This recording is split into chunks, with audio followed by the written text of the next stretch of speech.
कोणी देख येईल आयुष्यख धावल्या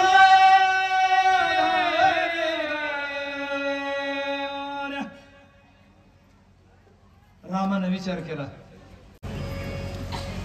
राम म्हणले आता लय भानगड झाले की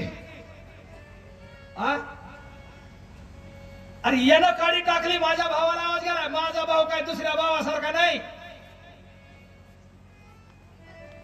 राज्य संपत्ती,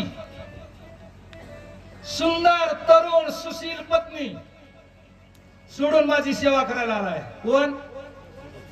लक्ष्मण.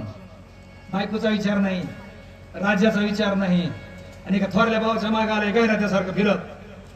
मग मला हे गैराती नाही, कठोर आहे.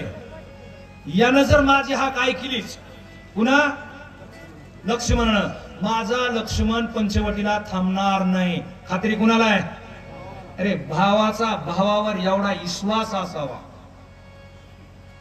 आपला आपण भावावर ठेवायलाच पाहिजे. पण संताची हे पायी हा माझा विश्वासी तो करी स्वामीवरी सत्ता सकळ भोगिता होय त्याचे. माय बापू विश्वास असावा पण अंधश्रद्धा नसावा. आहे का नाही? श्रद्धा ही आंधळी असू शकते, अंधश्रद्धा नसावा, विश्वास असावा. रामाला विश्वास होता माझा भाऊ येणार. माझा भाऊ इतका नाहीच, याला जर कळालं राम संकटात आहे तर कुठून येणार? उडी टाकून येणार, जिथं आहे तिथून येणार. मग माझ्या भावाला इकडे बोलविण्याचं काहीतरी षडयंत्र दिसतंय. त्याला जाणकाराला कळतात काही गोष्टी. काय या गोष्टी कुणाला कळतात? जाणकाराला. रामानं बरोबर ओळखलं त्याच्यात काहीतरी घोटाळा आहे. तो बोलून घ्यायला लागलाय. माझ्या भावाला हाक मारली, माझा भाऊ येणार आहे. मग धावून आली लक्ष्मण. रामाच्या मनात संशय आला. धार्मिक आला आहे, माझ्या भावाला हाक मारली आहे. माझा भाऊ वैराग्यवान आहे, तो थांबणार नाही. तो माझ्या शोधासाठी येईन, मला सोडण्यासाठी येईन. आणि माझा भाऊ ना पंचवटी सोडली की तिथं एक कपटी येणार आहे. बघा ह्याला आधीच कळत होतं. त्याला काय म्हणायचं? त्रिकाल ज्ञानी. बघा हे शब्द समजून घेणाऱ्यासाठी चांगले आहे. समजणे वाले को इशारा काफी आहे. त्रिकाल ज्ञानी. काल काय झालंय म्हणजे 2 पिढ्यानं काय झालंय हे सुद्धा एखाद्या महात्म्याला कळतं. आता काय चाललंय ते सुद्धा तो सांगू शकतो. आणि परवा दिवशी आपली कुठं नंबर लागणार आहे ते सुद्धा त्याला कळतं. आपल्याला काल काय घडलंय ती माझ्या लक्षात राहत नाही. काल भेटलेला माणूस बघा आपली कालच भेट झाली म्हणजे कुठं म्हणजे इतके शहाणे आम्ही. रामानं ठरविला लक्ष्मण येणार. लंकेच्या मध्ये आणि पंचवटीच्या मध्ये समुद्र आहे. समुद्राच्या पलीकडचा राजा रावण आपल्या झोपडीवर येणार आणि तो सीतेची चोरी करणार. बघा घराची कळा काय सांगते. अरे असा महात्मा पाहिजे एखाद्याच्या घरी मुकाबले केला.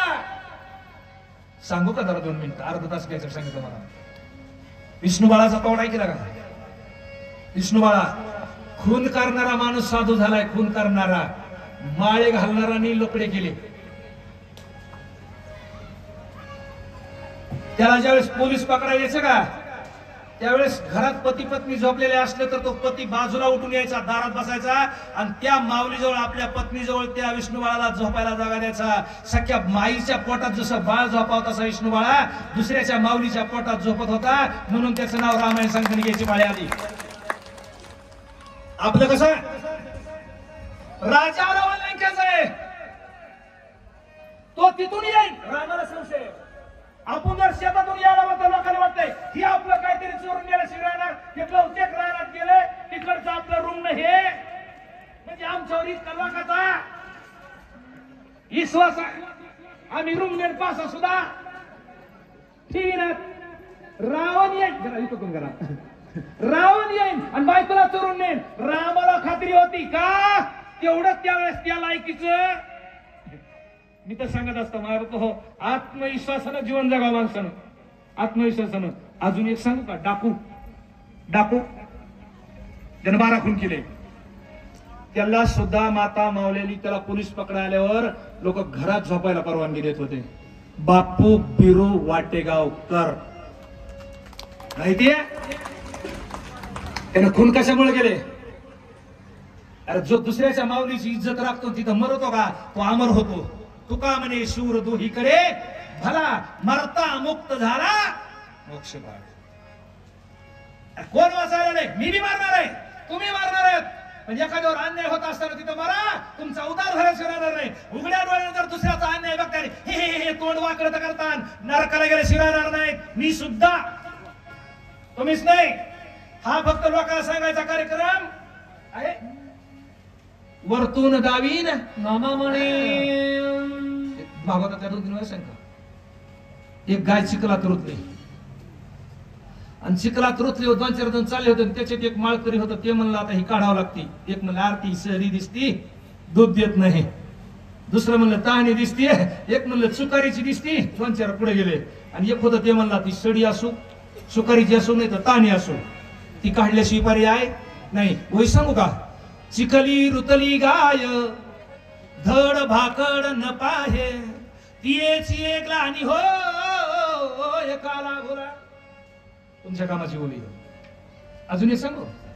महावनी पापीये उघडी केली विपाय, तिला नेसल्या विन राहे शिष्टू जायचा.